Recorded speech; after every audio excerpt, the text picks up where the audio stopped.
Hey yo, what's good, y'all? It's your boy Justin, whatever y'all know me as. Here as y'all can see, your boy is at the beach, you know what I'm saying? A little resort type ish.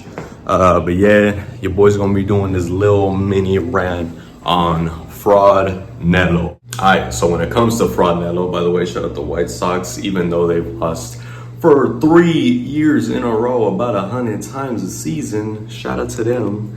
Because they are my team. I still respect the Cubs though, by the way. Shout out to them for making the playoffs this year. Shout out to them. But yeah, Fraudnelo. Now, before y'all get in the comment section and start hating, as a lot of the combat sports fans do, to your boy is not going to be crapping on Canelo's whole career. That's not what I'm here to do, obviously. I respect the guy. I do kind of like him, but I kind of don't. It's a little weird when it comes to, you know, what I think of Canelo, because I do think he's really good. I think he's one of the greatest boxers of, you know, the last 20 years. He's like top 5 greatest boxers. You know, he's one of the greatest of this generation. I think that this proved, I'm gonna give some flowers to Crawford here, but I think that this proved that Crawford might be the best of this generation. It's between him and Usyk, they're really, really good, genuinely. But yeah, let's talk about Fraudnelo. Like I said, I won't be crapping on him and his whole career, but I will be crapping on his latest run, and mostly kind of like to the fans and the fan base and boxing in general, the people who talk about it, because he has not been the same Canelo for the last couple years. That's what I'm talking about when I say Fraudnelo. You know what I'm saying? When it came to, the lead up to this fight and the fights leading up to this fight, he just hasn't been good in a while, you know what I'm saying? When is the last time, I'm talking to you, the person watching this, when is the last time Canelo was genuinely good? Tell me, when's the last time? When's the last time Canelo was genuinely good, looked like a world beater, whatever you want to call it? That doesn't warrant me calling him a fraud or whatever. I'd say the last time he was in his prime and looking good or just be good was probably against, I'd say, Bivol, honestly. Now, he did lose that fight, but come on, realistically, looking back at it, there wasn't a chance he was winning that. I mean, Bivol has one of the best chins we've seen along Canelo and Triple G and, a couple other guys. He's up there when it comes to chins, you know what I'm saying? I'd say he's probably top 5, but there was just almost no. I mean, looking back at it now, obviously it's easy to say, but there was just no way he was gonna beat him. And after that fight, you know what I'm saying, we had the John Riders in which he came back. I give him leeway for that one because it was like Mexico, has a lot of elevation and whatever. So I was like, you know what? He hasn't been to Mexico in a while, you know what I'm saying? He just lost his last fight. So I'll give him leeway for that one, even though it was a terrible performance. He should have had him out there quickly. And I feel like that was the first time that we saw, like, hey, his power might not be the same. But I was like, you know what?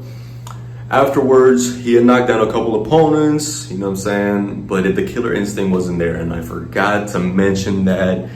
And I think it was mostly not cope, because cope wouldn't be the word, but I'd say more so not wanting to doubt Canelo, because he has proven people wrong so much in the past, and me included, or not even just like, oh, you didn't think I could beat him or whatever. It was more so like, oh, I don't think this skill is that good of his, or I don't think, you know what I'm saying, just doubting something of his, and then him proving us wrong via doing so, you know what I'm saying? I don't know if that makes sense, but you know what I'm trying to say, hopefully. You know what I mean? He just had the next couple fights after that, the Charlos, who he was expected to win against. Then you had, who else? You had the Triple G third fight, which realistically nobody really cares about, let's be honest. Like, it's in the records, but no one cares about all that, you know what I'm saying? In my opinion, Triple G should have won both fights, and to me, the third one doesn't really exist because he was basically 2 feet out the door. He was basically retired, and he only came back because it's a big bag against Canelo, or whatever you want to say. You know what I'm saying? But that's essentially what it was. It was just free money for both guys, and Canelo to get a wino fight. After that, who else did we have? You know what I mean? We had the William Skull fight. We had one. Oh yeah, we had the friggin' what's that nigga name? Berlanga, who just lost to Hamza Shiraz in devastating fashion, by the way. Hamza Shiraz versus Canelo is probably something that I think they would maybe look at. Who knows? Or maybe Shiraz, I don't know how you say it. Let me know in the comments. Against Crawford. I personally want to see Benavidez versus Crawford, but hey, it's just me. But you know, his performances haven't been that good, and he's like the killer instinct. It's like, okay, you knocked down Charlo, you knocked down Berlanga, you know what I'm saying? You knocked down multiple opponents, and you've looked strong, you know what I'm saying? They didn't want none of it, or whatever you want to say. But the problem is, he hasn't finished those guys. After knocking them down, he hasn't, rushed them. Even his style was kind of different. I don't know how to explain it, but he was using a lot less pressure. Back in the day, it was like he backed you against the ropes and then he would just go. You know what I'm saying? The head movement, he wasn't really using. I never really rated his head movement that much, just because of the fact that he does nothing with it. What do I mean by that? You know what I'm saying? Even when he was like constantly using it, like he wouldn't like throw before dodging, he wouldn't throw while dodging, he wouldn't counter, nothing. He wouldn't do nothing with it, which is why I never really liked it, because it's like, okay, you do tire your opponents doing that, and you do make them feel like crap, but it's like you gotta hit them, you know what I'm saying? And he would never do it, but that's a little side tangent in this rant.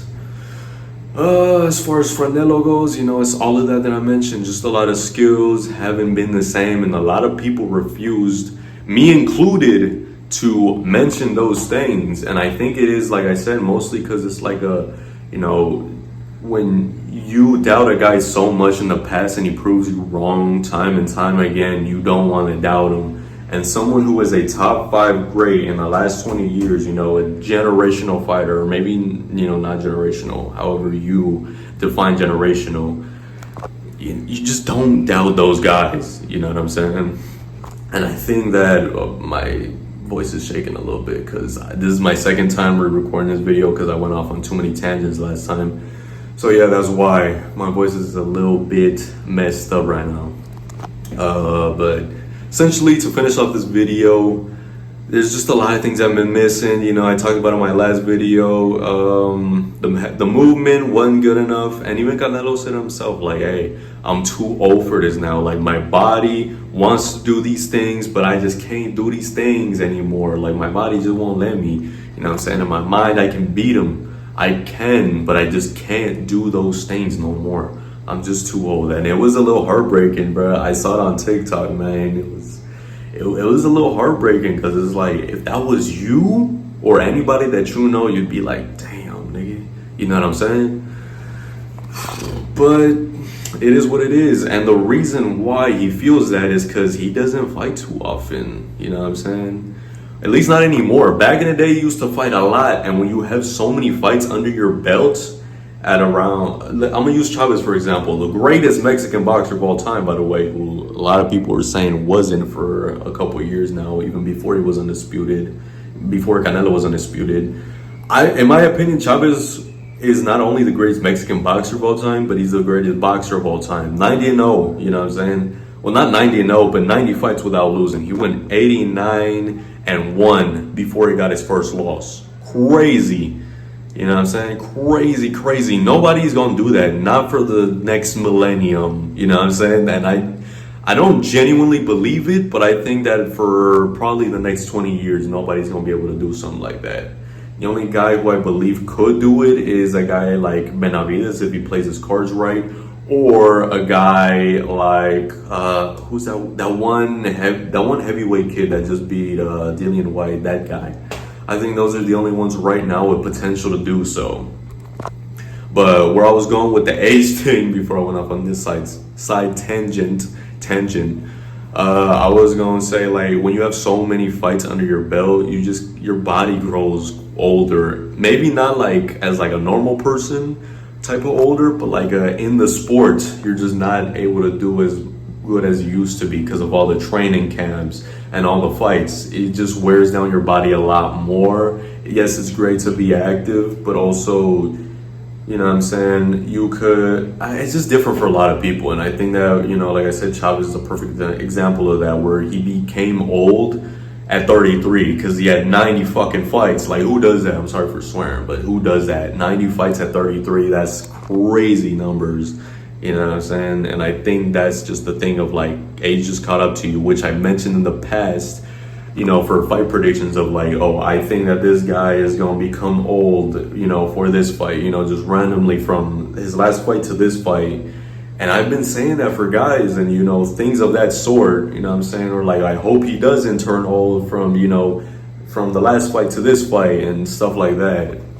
But I think that's what it is, honestly. I think that's why he feels that way of being old, even though he's not that old. I do think that, you know, we've been seeing it over the last couple of years, and that's the reason why, as well as him taking the 8 months off and the layoff he had before he fought Callum Smith. But let me know what y'all think in the comments down below. Remember to like, comment, share, subscribe. Your boy's still in the hood. Your boy is just on vacation right now.